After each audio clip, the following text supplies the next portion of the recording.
ભારત દેશ છે તે સંસ્કૃતિનો દેશ છે અને ધર્મનો દેશ છે। આ ધર્મના દેશની અંદર દરેક ધર્મના સંપ્રદાયો આવેલા છે અને અનેક ધર્મના મંદિરો પણ આવેલા છે। દરેક સમાજ અહીંયા વસે છે અને દરેક સમાજના મંદિરો છે, મસ્જિદો છે, અનેક તમે જોવા મળ્યા છે। પણ એવું એક મંદિરની આજે નાવલી ન્યૂઝની ટીમ પહોંચી છે કે એવા મંદિરની વાત કરીશું આપણે કે જ્યાં હંમેશા સિંહણનું મંદિર એટલે કે સ્મૃતિ સ્મારક આવેલું છે। આ સિંહણનું મંદિરની વાત કરીએ તો આ દ્રશ્ય તમે જુઓ કે આ રાજુલાનું ભેરાઈ ગામ છે। અહીંયા સિંહણનું મંદિર આવેલું છે, અનોખું મંદિર છે।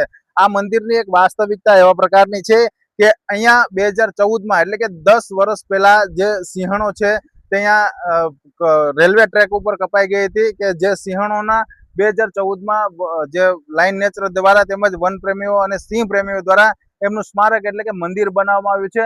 અને આ એ જ સિંહણો છે કે જે હંમેશાને માટે રેલવે ટ્રેકમાં કપાઈ ગઈ હતી ને એમને ગર્ભવતી હતી અને એના બચ્ચા હતા ત્યારે આ મંદિર છે તે અનોખું મંદિર છે કે અહીંયા જે સિંહ એટલે કે સિંહણનું સ્મૃતિ સ્મારક છે કે જે મંદિરમાં અનેક લોકો છે તે સિંહ દર્શન કરવા આવે છે। આમ તો ઓલા સિંહ દર્શન કહેવાતા હોય છે પણ અહીંયા પૂજાઓ થાય છે, પાઠ થાય છે અને આ સિંહણનું મંદિર સ્મૃતિ સ્મારક છે તે રાજુલા વિસ્તારમાં એટલે કે ભારત દેશમાં પ્રથમ આ મંદિર કહેવાય છે।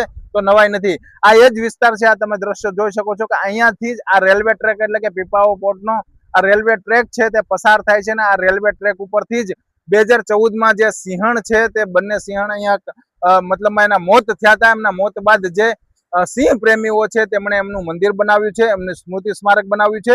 એટલે કે વિશ્વમાં ગણીએ તો પણ નવાઈ નથી કે આ એક મંદિર એવું છે અનોખું કે જે સિંહણનું મંદિર આવેલું છે।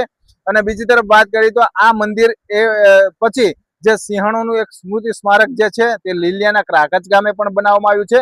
એટલે કે હવે આ સિંહણોના મંદિર પણ જોવા મળે છે, ક્યાંક ધર્મના મંદિર હોય છે ત્યારે નાવલી ન્યૂઝની ટીમ આ રાજુલાના ભેરાઈ નજીક આપણને આ સિંહણના જે મંદિર એટલે કે સ્મૃતિ સ્મારક છે તેમાં લોકો આવે છે અને લોકો અહીંયા દર્શન પણ કરે છે અને અનેક લોકોની એક શ્રદ્ધા વિષય છે, વસ્તુ અલગ છે।